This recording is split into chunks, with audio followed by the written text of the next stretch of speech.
In May 2004, Oakey Al Kite Jr. rented out a room in his Aurora, Colorado townhouse to a man calling himself Robert Cooper. The man was polite, professional, and said he worked for Wells Fargo. He paid in cash, seemed trustworthy.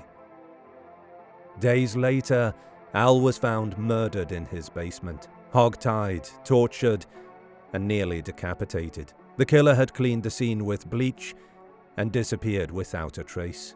Cooper, it turned out, was a lie. Every detail he gave, name, number, job, was fake. Police had only one real clue, a single drop of the killer's blood.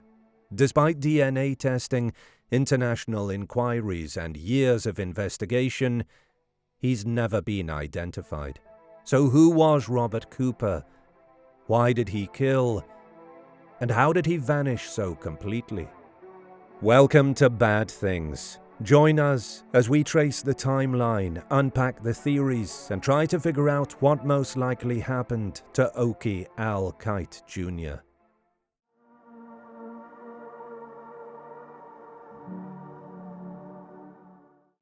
In spring 2004, 53-year-old Oakey Al Kite Jr., recently laid off and renting out the basement of his Aurora, Colorado townhouse, responded to an inquiry from a man calling himself Robert Cooper.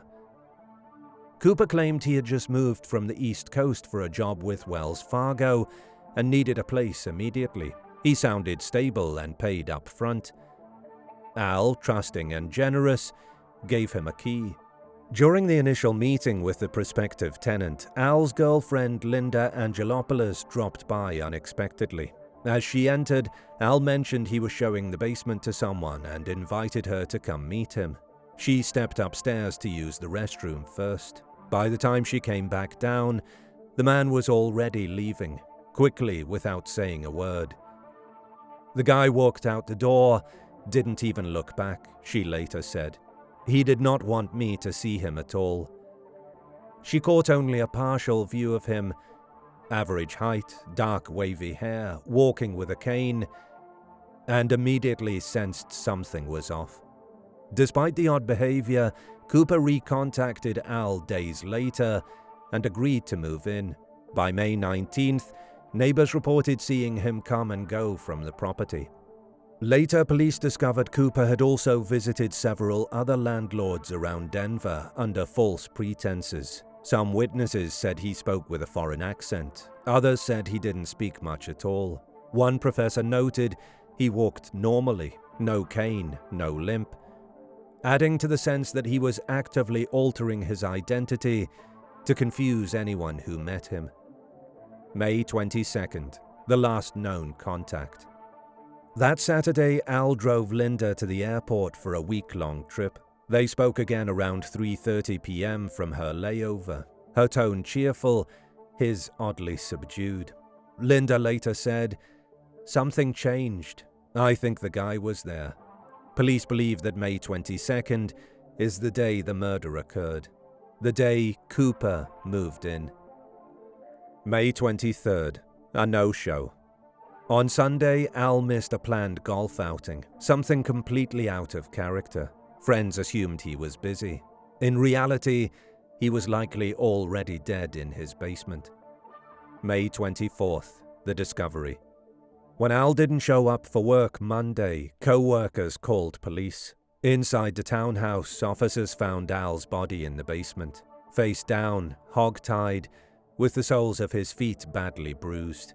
He had been tortured for hours, stabbed repeatedly, including in the ears and above the eyes, and nearly decapitated.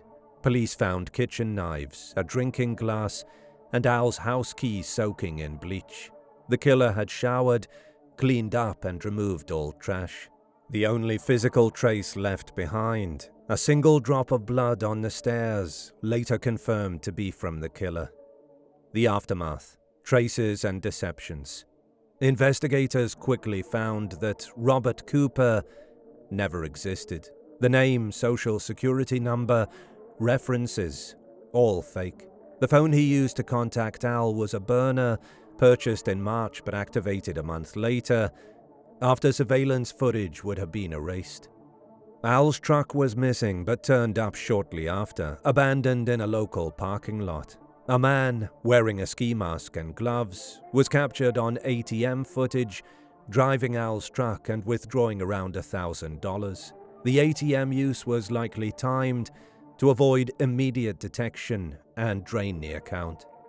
Al's cell phone was later found near a payphone booth. Police believe the killer discarded it to delay tracking and create misdirection. Years later, new technology, old clues. With no matches in the national DNA database, the case went cold. In 2017, investigators turned to DNA phenotyping, creating a digital sketch of the suspect, suggesting a white male, possibly of Southeastern European descent.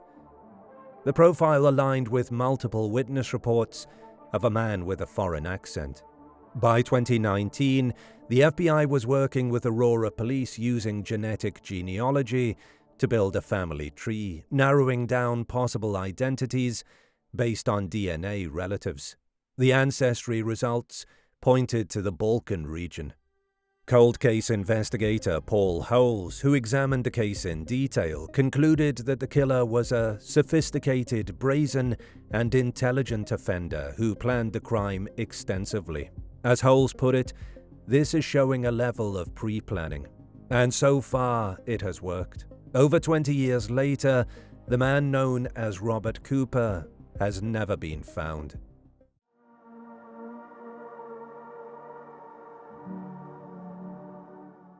Over the years, police, journalists, and online sleuths have proposed several theories to explain who he was and why he killed.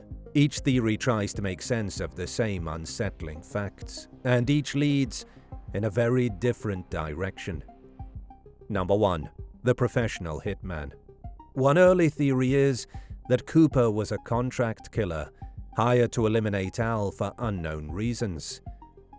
The use of a fake identity, burner phone, and bleach cleanup all suggest professional-level planning.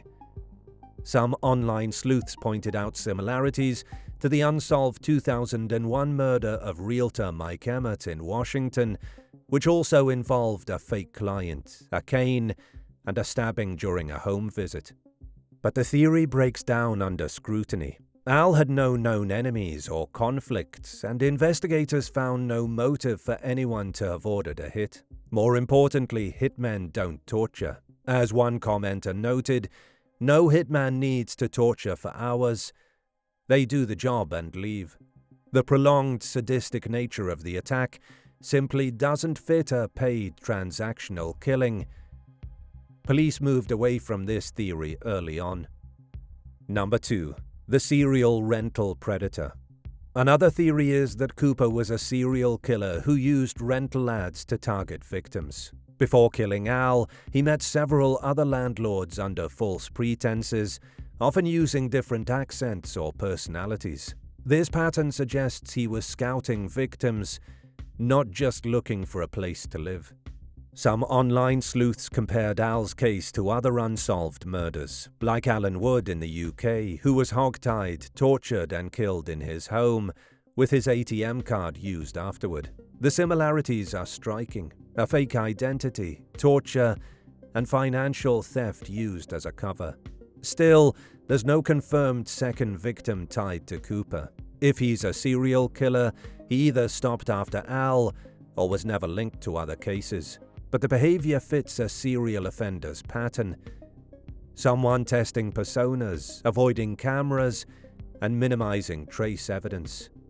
Number 3. A personal connection in disguise.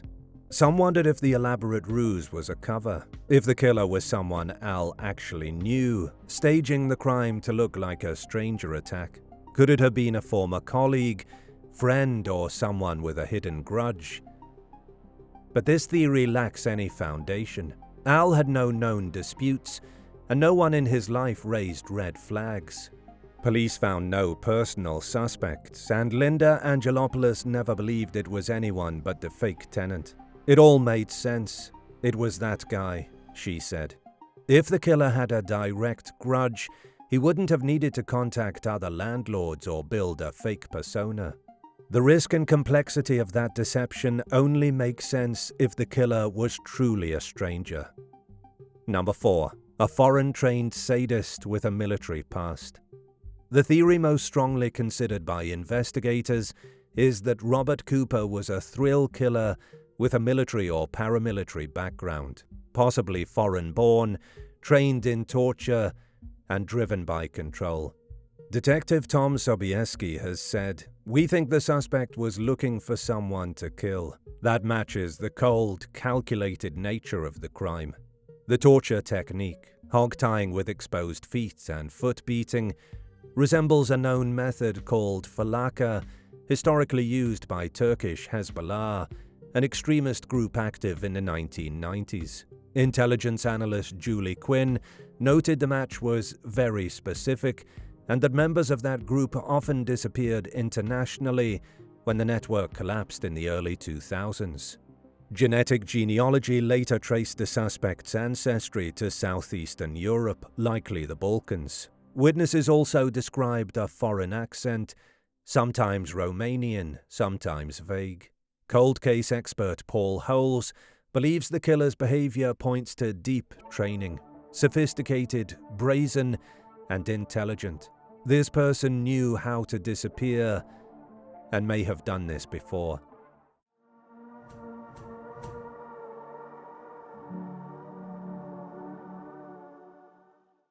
Theories only take us so far. To understand what most likely happened, we need to cut through the noise.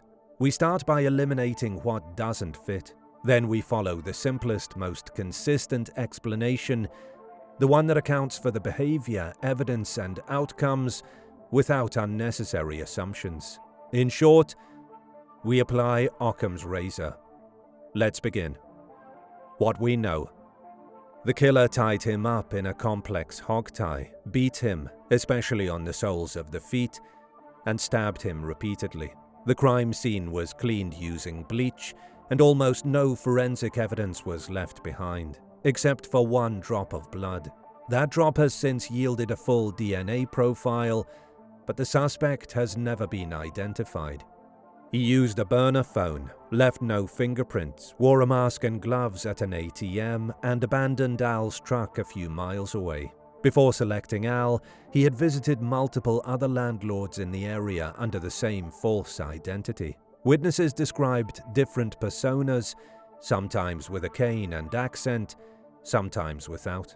The conclusion: the killer was crafting a disguise, fine-tuning his act. Investigators now believe Al's killer was hunting for a victim. He wasn't after money. He wasn't driven by personal revenge. He was looking for someone to kill.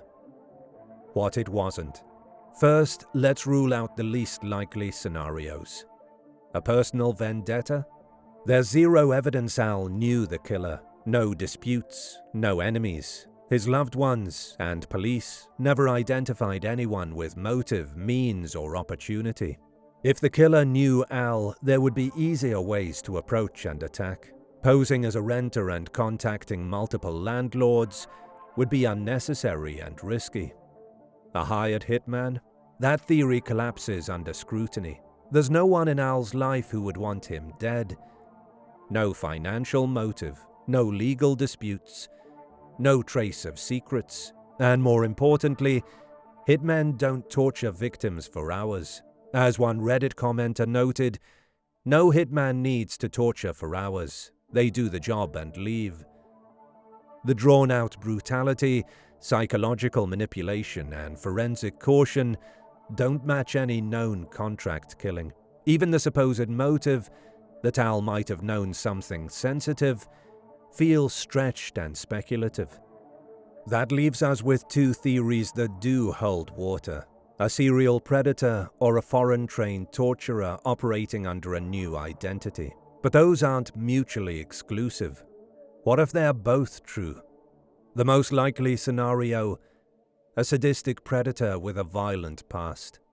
The most consistent, evidence-backed explanation is this: Al Kite was murdered by a foreign-born man with a military or paramilitary background, who was seeking a victim to torture and kill for his own gratification. This man likely learned torture techniques during a prior life, possibly in a conflict zone like the Balkans or Middle East, and used that experience to plan a near-perfect murder in suburban Colorado. Here's how we arrive at that conclusion. The level of preparation is staggering. This was not someone improvising. The killer purchased a burner phone months in advance, activated it only after store surveillance footage would have been erased, and used it only to contact landlords. He used a fake name, fake references, and a fake SSN tied to an elderly woman in Indiana.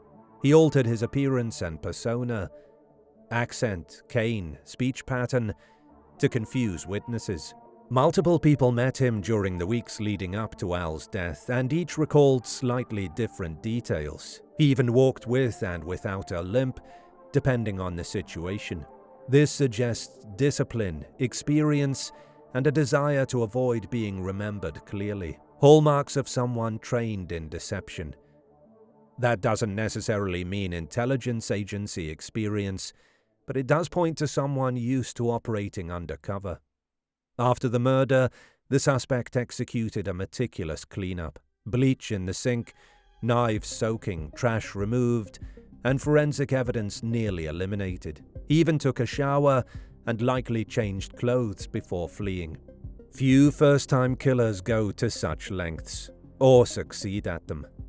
Motive: pleasure in control, pain, and deception. Detective Tom Sobieski didn't mince words. "We don't think robbery was the motive," he said. "We think the suspect was looking for someone to kill." The brutality of Al's death wasn't chaotic, it was ritualistic. He was bound in a deliberate hog tie with additional knots around his knees and upper arms. His feet were beaten over time, a method known as falaka, a form of torture used to cause maximum pain without killing the victim immediately. There were stab wounds in the ears and eyes, as if to prolong suffering. None of this points to efficiency or practicality. It points to sadism. Crucially, this kind of torture is extremely rare in Western crimes, but it is documented in Middle Eastern and Balkan regions, particularly within extremist groups like Turkish Hezbollah, which employed foot-beating torture and hog-tying in their operations during the 1980s and 90s. According to Julie Quinn, an intelligence analyst interviewed by Paul Holes, Al's murder matches almost perfectly with methods used by Turkish Hezbollah.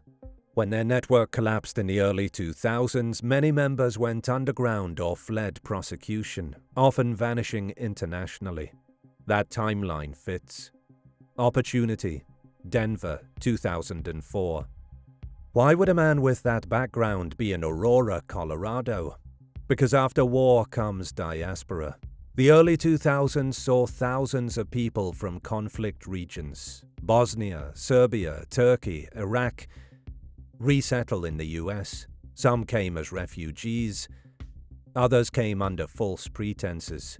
Some had violent pasts that were never reported or recorded. If this man was one of them, he may have lived quietly under a new identity.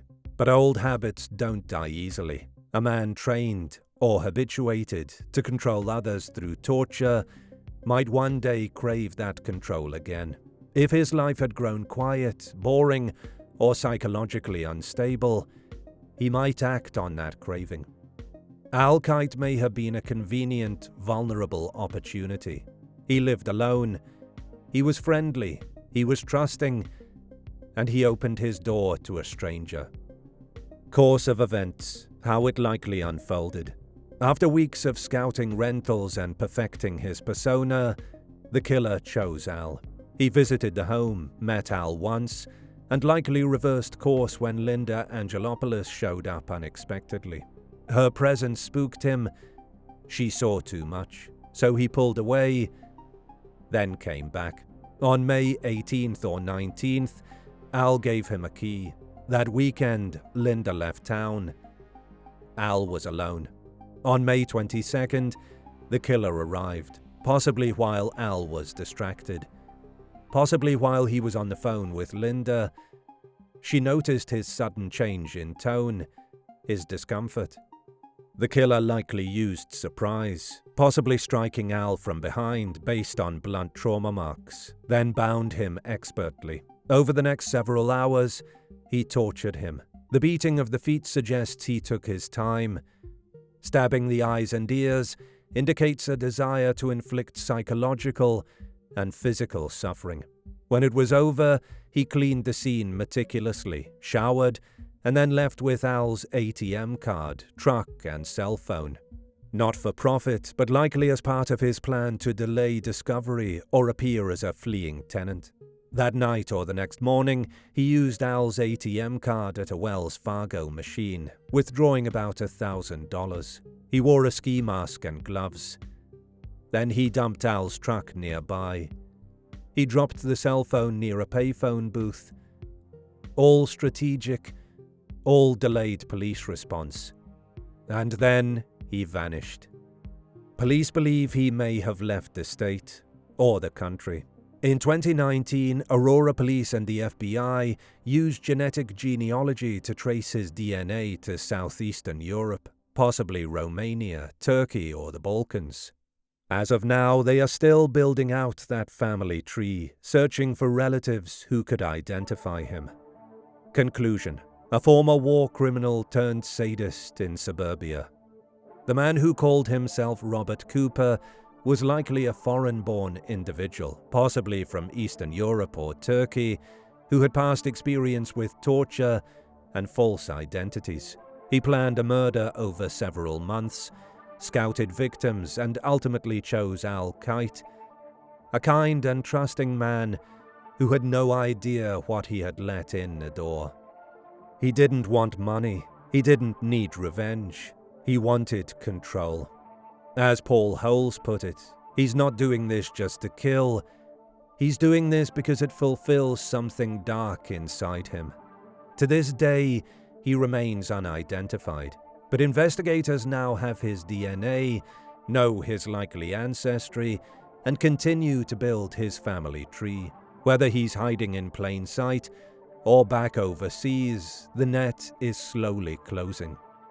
Until that day comes, this is the most likely story of what happened to Oakey Al Kite Jr., a man who simply wanted to rent out his basement and instead encountered something far darker than he ever could have imagined.